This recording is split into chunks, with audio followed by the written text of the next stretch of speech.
This episode of Grilled by the Staff Canteen is sponsored by Westlands, the premier specialist British grower of microleaf, growing cresses, edible flowers, inspired leaves, sea herbs and specialty tomatoes.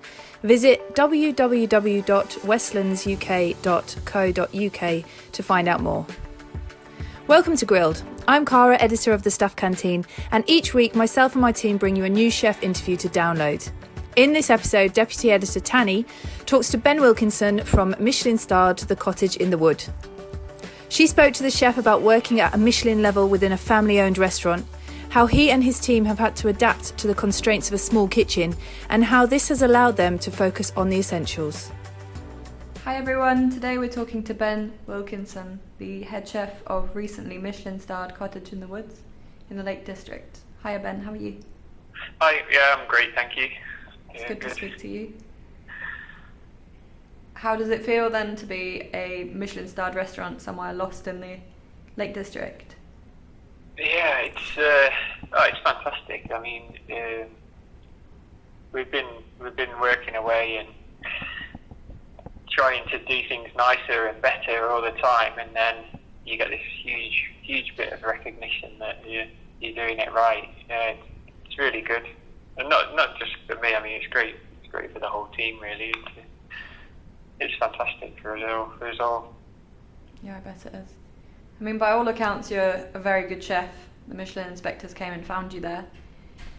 But yeah. You've managed to stay out of the spotlight, to put it kindly. So no one's ever heard of us. for those of our audience that don't know, how you wound up becoming a Michelin-starred chef, can you tell us a little bit about your background and how you came to where you are today? Well, I've worked in or around that standard for most of my career, and I went down to London into a 3-rosette kitchen at like 19, and then worked in at least that standard or Michelin star up until probably my late 20s, when I wanted to get more into management of the kitchens, and I sort of took my first head chef's job of a 2-rosette place. And with the exec of the hotel, we got it up to 3 rosettes there, and then I took a sort of standalone head chef role up in the lakes, which again was 2 rosette with a view to push it on, but it never sort of happened for us there through one thing or another. It was a bit too big, I think, was the issue that we had. We needed too many staff, and as most people would be aware, the staffing is the biggest issue that kitchens face, I think, really. Yeah. And the more you need, the harder it is. So that was it. We were just battling to get enough staff to do the numbers that we were doing there. Right. And then, looked at the cottage, and I came here by chance, actually. Someone that I'd worked with before was the head chef here, Rich Collingwood, and I came to help him out for a bit while he was waiting for a sous chef to start, and the sous chef never started. So I ended up here for a year while Rich was head chef, and I was just like podding about in pastry, doing a bit of this and that, while he got on with it, and then he left. He went back to Liverpool to start a family. Yeah. And I stayed. I was enjoying it here and getting on well with the owners, and in the meantime my girlfriend had started as the restaurant manager, so it sort of made sense to give it a go, and they were quite happy to let me sort of run with it and do what I wanted to do. And the size of the place meant that we didn't need a huge amount of staff to be able to do that, so I managed to build the team quite quickly. And in fact, the team there's 4 of us in the kitchen, one who's a part-time apprentice, and the 3 full-time ones have been here since I started. We all started together effectively. One that I recruited, my sous chef, and Rachel, the pastry chef, who started about the last week that Rich was here, pretty much. So we've done it all together, which is great. It was so nice to be able to tell them that we'd done it. It's fantastic. I mean, when you see the breadth of restaurants that get Michelin stars and how much you know, it seems to me at least that it must be really difficult to do on a small scale. Like you have. I don't know if it's difficult or I mean everywhere's got different challenges. Of course, yeah. You know, for example, you know, we have very limited staff accommodation, so I'm reliant on people that are local to the area. And okay, the Lake District, it's got all these great restaurants and hotels, but that doesn't help. It sort of thins the herd a bit as well, because the chefs are all spread out. There's plenty of jobs for them around. Yeah. But yeah, I was in some ways lucky, you know, with what I found, and it was carefully thought out as well. You know, and the sous chef that I hired, I've worked with before. I knew exactly that he was going to fit in here, and he'd be the right person for that job. And it's proved right. And you know, we took a chance on Rachel. It was her first real kitchen job, but she was so keen, particularly for pastry, and she now runs that section. You know, 18 months later, she's the Michelin-starred pastry chef. You know. That's mad. Yeah, because I suppose it puts more responsibility and burden on each person, but it also puts more kudos on each person when that. Yeah, I mean they're so bought into it, aren't they? You know, it's theirs as well. It's not like there's someone coming in. Anyone that comes in now after the point comes in with a different mindset. I think they'll come in with a, you know, they won't hold it in the same regard as we do, and the guys do at the moment. But you know, that's the same for everyone. It's the same. Everyone's in the same situation. But yeah, for the business as a whole, it's been great, and it's really motivated everyone. But everyone knows it's a hard industry. It's hard work, and sometimes you just feel like you're getting kicked from every direction. And then when someone gives you a big pat on the back like that, it sort of puts it all into perspective a little bit. Yeah, for sure. It's worth it. It was worth it. Did you ever think when you started off as a chef that you would get a Michelin star one day? Oh, I don't know. I mean, you know, when you're young and naive and you don't know what it means, you think it's easy, don't you? You look at it and say, I could do that. And then as you progress through your career and the realisation of what it actually takes and how hard it is, it seems to get further out of reach. Yeah. But then I don't know. The last few years, I've been really comfortable in my style of cooking. I think it takes a while to develop that. It's hard to be comfortable with what you're cooking and to get it right. Yeah. And it changes as you move around. I mean, I've worked in sort of similar style of businesses, I suppose. I've always been a bit more towards the classical side, you know, none of this. I've never worked anywhere that's doing, you know, super molecular stuff or, you know, really trendy stuff. It's always been sort of solid classical base that I've worked in. Yeah. So I've sort of accepted it that that's what I can cook. And for a couple of years as a head chef, when I first got my role, I was trying to do stuff that other people were doing, and I just didn't know how to do it, so I wasn't doing it very well. And then you sort of realise, and you know, this is what I can do well, so I'm going to do that. And you find somewhere. I think it's important to find somewhere that fits the clientele and the location and the building. Everything's got to make sense together. Yeah.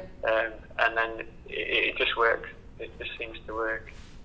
And that's what I think we've found up here. It's just a nice fit. And what is it like? Because you work for, is it Kath and Liam? Yeah, Kath and Liam, the owners. Yeah. It must be.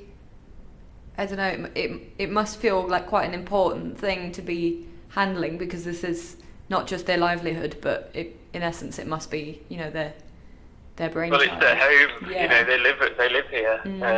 Must feel very very personal. You know. Yeah, it is. Yeah, and I mean, there's great benefits to that, but there can be negatives in that sometimes it's hard to get the right perspective on things, because it might be hard to take criticism.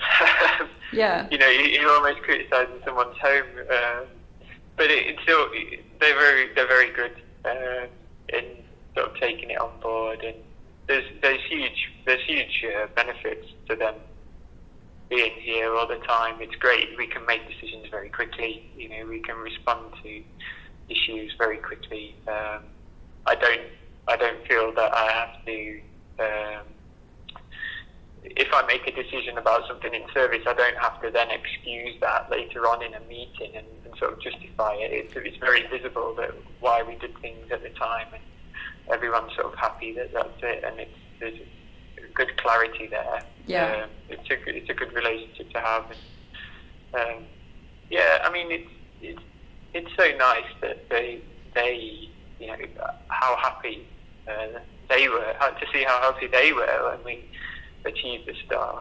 It was really rewarding, as much as it put a smile on everyone's face. Yeah. Because how long have they been there? So it's getting on for 20 years. I think it's like 17 years, something like that. Wow. So they built it up, it's from a sort of small B&B and then added on a restaurant. Liam was the chef originally, and Kath sort of running the front of house, and that's evolved on. Liam still cooks the breakfast, so he's in every morning, knocking out the classic good breakfast. And Kath's working, front of house, guest, hosting, alongside Monica as the restaurant manager. But they're 100% involved, 100% invested into the place. Yeah. It's nice to hear about places that are, it almost sounds like a family in a way. But it's so nice to hear that those kind of places get recognition just as much as, the big hotels and the big name restaurants in central cities. Yeah. Yeah, I mean, I think for Liam and Kath particularly, there's a huge sense that they've earned this recognition. They've in no way bought it. They built it up from,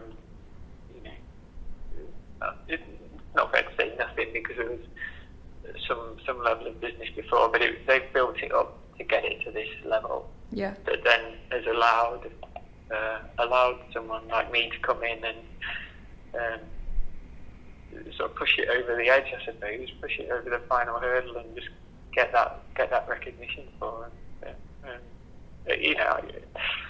The freedom that they gave me in the kitchen. There's no constraints. All they said was, we need to make sure that guests that stay one night and guests that stay 2 or 3 nights feel equally welcome, and we do that with different menu offerings. Yeah. But it's never been a case of you've got to put this on the menu or you can't have that on the menu.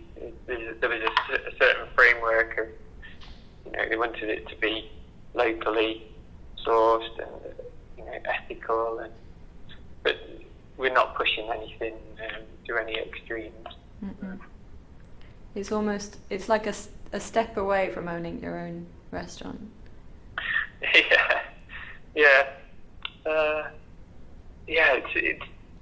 It's great to be given that much, freedom, and you sort of pay it back with the hard work. I think you feel a certain responsibility that, I had no excuse, did I? That was the thing. I had to deliver, I suppose, because I couldn't say, oh, well, no, you wouldn't let me do this, you wouldn't let me do that, I could do what I wanted, I hired who I wanted, and we got it done.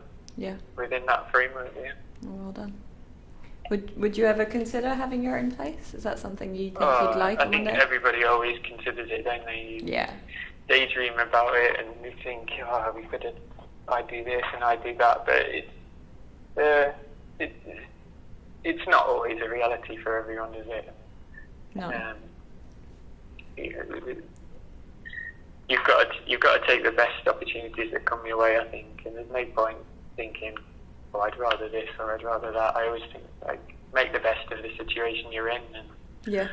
I mean, it's kind of like what you were saying with the idea of the Michelin star and becoming more unattainable over time. It's maybe people have it in their heads that having a restaurant of their own would be great, but don't necessarily think about the implications of that. Yeah, that's it. Yeah. It's a scary thing, you know. We looked into different options. When myself and Monica, when we left our previous job, and we thought about maybe we just take on a cafe, or maybe we just take on a pub on a lease or something like that. And I had this sort of itch that I felt needed to get scratched. I thought I still had a bit more potential, something else to achieve. And I sort of said to Monica, "Come on, give me another go. Let me take another job, and we'll see what we can do." Yeah. I'm glad she let me. So you met through work, didn't you? Yeah, we met at work. Yeah, so we worked together at Holbeck Hill. Yeah. About 14 years ago.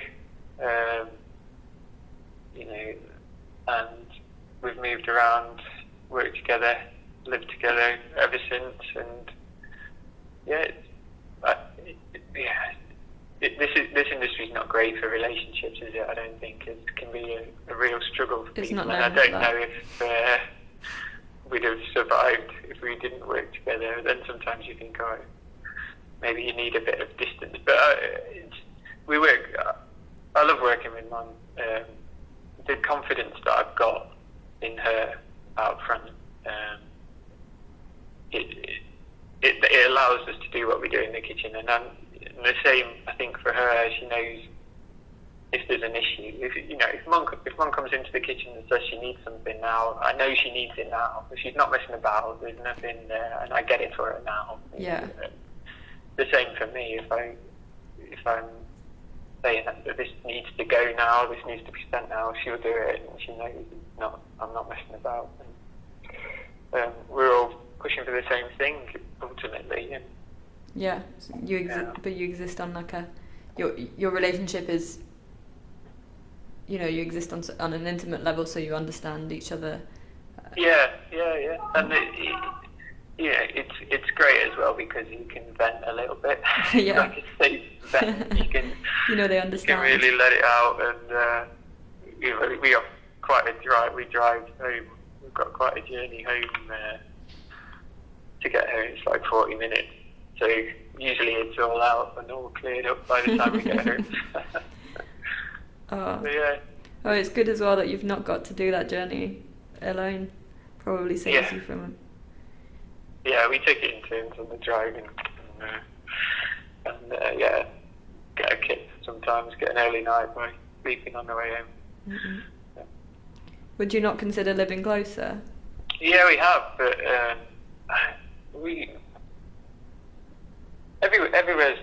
everywhere's nice in the Lake District. I love our little village that we live in, and we've got a really nice house, and 40 minutes is not much of a commute. People can do that from anywhere, can't you? You could be really close to your job and still have a similar commute if you have to get trains or buses or whatever. So yeah, I don't mind, and we actually live just outside the Lake District, so price, value for money, we get far better than we would if we were within that. That has to play into it a bit.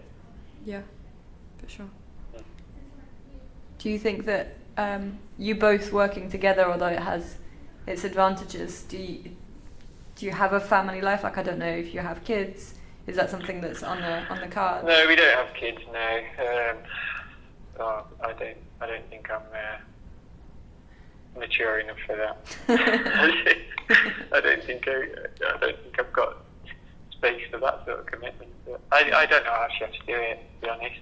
Yeah, I suppose it's not something that people consider often. I think in a lot of chef relationships, that whether it's the husband or wife or man or woman who's a chef, the other person does have to take on a lot of that sort of aspect of life, which must make it difficult for a couple with we're both working in the same sector. Yeah, I just don't think it wouldn't happen. We wouldn't both be able to continue working, I don't think so. And we both, we both love working, so we've chose this instead. Yeah. The restaurant industry is your child. Our little chefs are our babies. Each plate of food that goes out. Yeah. Great. Well, I kind of want to dial back to the kitchen a little bit, because we've digressed a little bit. I've digressed a little bit. Apologies. It's all right. Just talking about the places you've worked before and how that compares in terms of, you know, the output from the kitchen, because you worked at Windows at London Park Lane, and surely that's a massive kitchen with dozens of chefs, and there are now 4 of you. So does that affect the kind of food that you prepare, the kind of equipment that you have?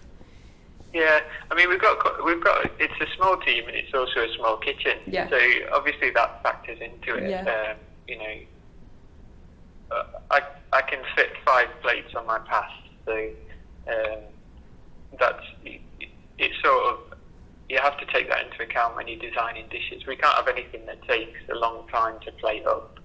We can't have anything overly intricate. And you know, I cook the mains and I plate the mains and I send the mains and I run the pass. You know, but it's all set up to be manageable. Yeah. And the same with how pastry works. So pastry start off doing, so to say, canapes and muses and sending the bread, and then they transition into desserts, and at that time larder will move down to be doing the petit fours, or we have to be very flexible and of everybody being able to do everything. Yeah. But it works in a way. It works because our kitchen's so small. It's moving to another section is not a huge journey.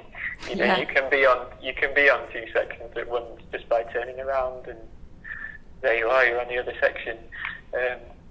So it's not a huge stretch. But then there's things that I think, I wish we could do this, but you know, it's just not possible for us. We don't have the time or the space.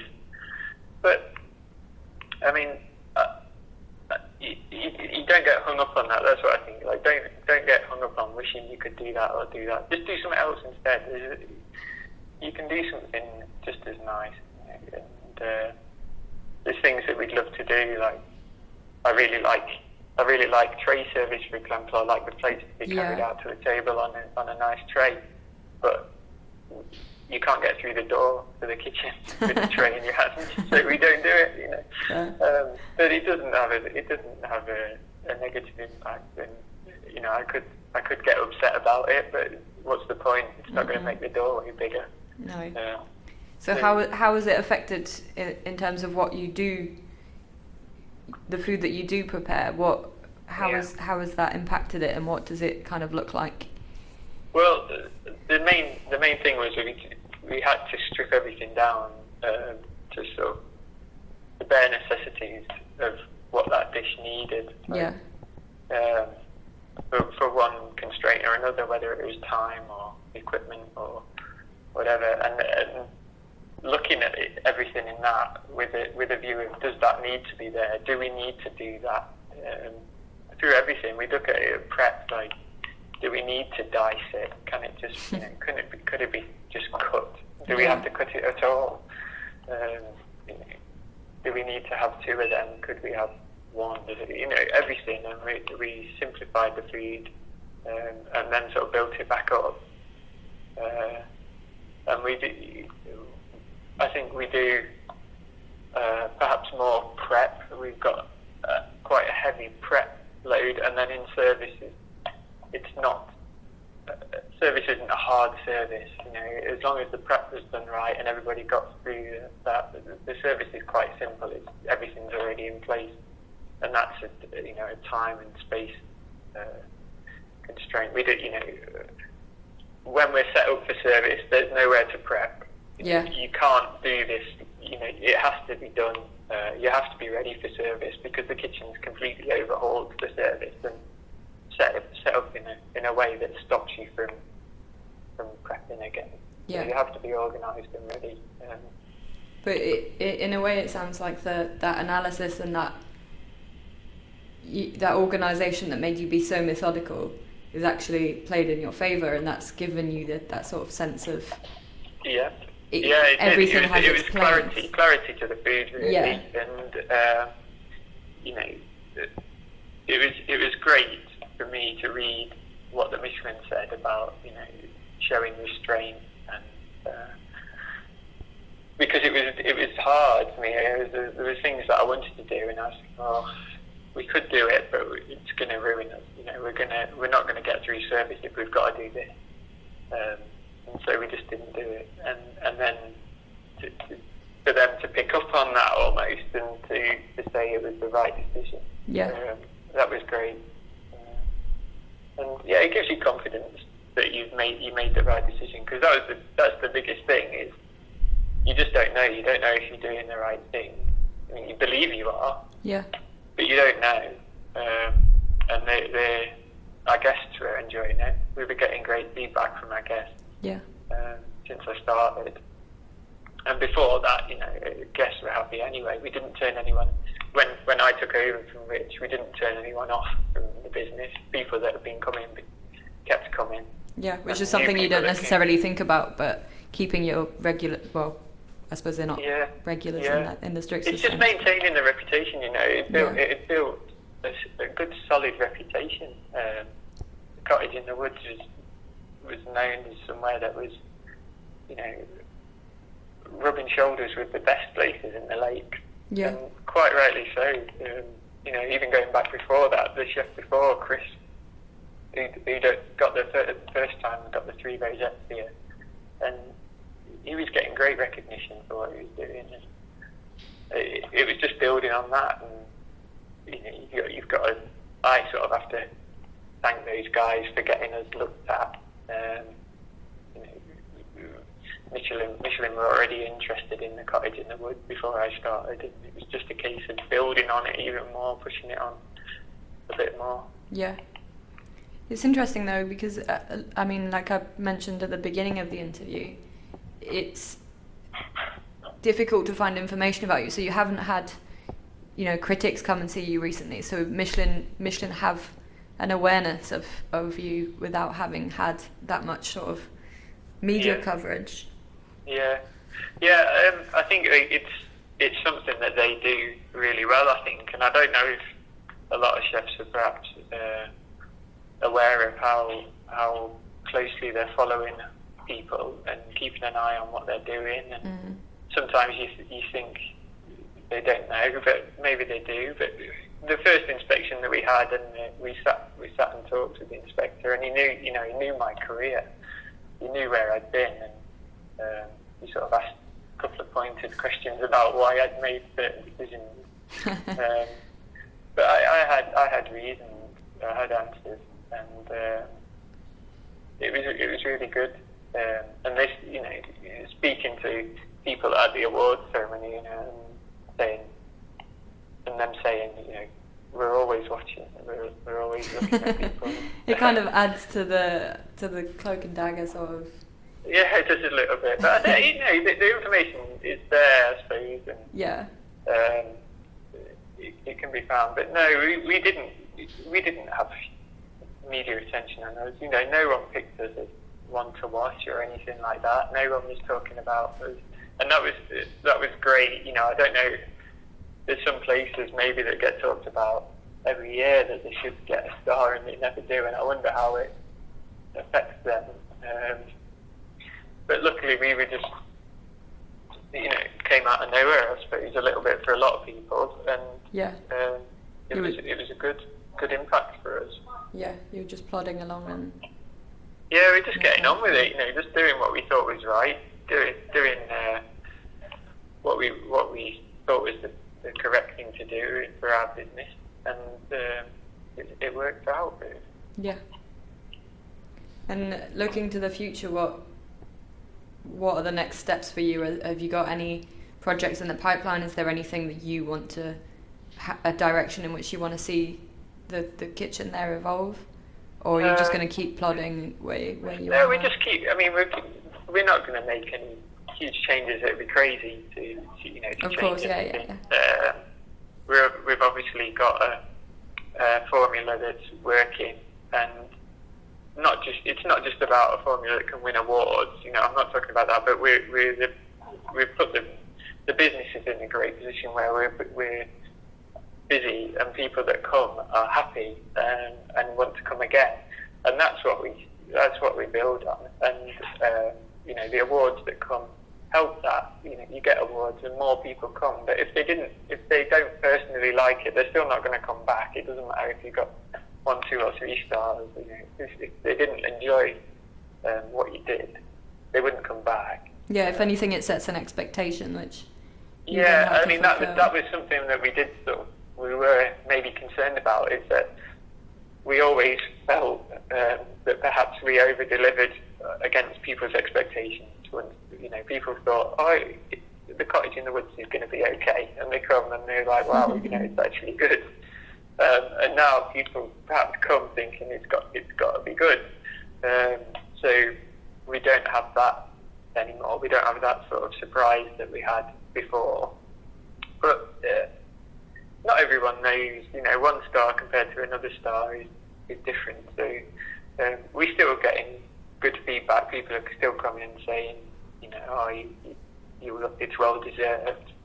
There was a worry that people might come and sort of not get it and think, well, it's not as good as so and so down the road, or I don't know why they got a star for this or whatever. But we've not had that. It's been really good. Yeah, I suppose even if you had, it's not something that you should take personally, because that's kind of what goes hand in hand. It always hurts, isn't it? If you want to take, I always think of it of this: if you want to take the praise, you've got to take the criticism, haven't you? And I've been more than happy through my time here. If the food got criticised, if someone wasn't happy, I'd take it and I'd take the responsibility for that. Because I had in mind that I wanted to take all the praise, I wanted to take all the glory. So if I take all the responsibility for the bad, it's got to be my fault when it's good as well, eh? But no, overall it's been so positive, everyone's feedback. And, I think for us in the future, it's just maintain. There's things that we can perhaps be a bit braver with now. We perhaps we don't have to.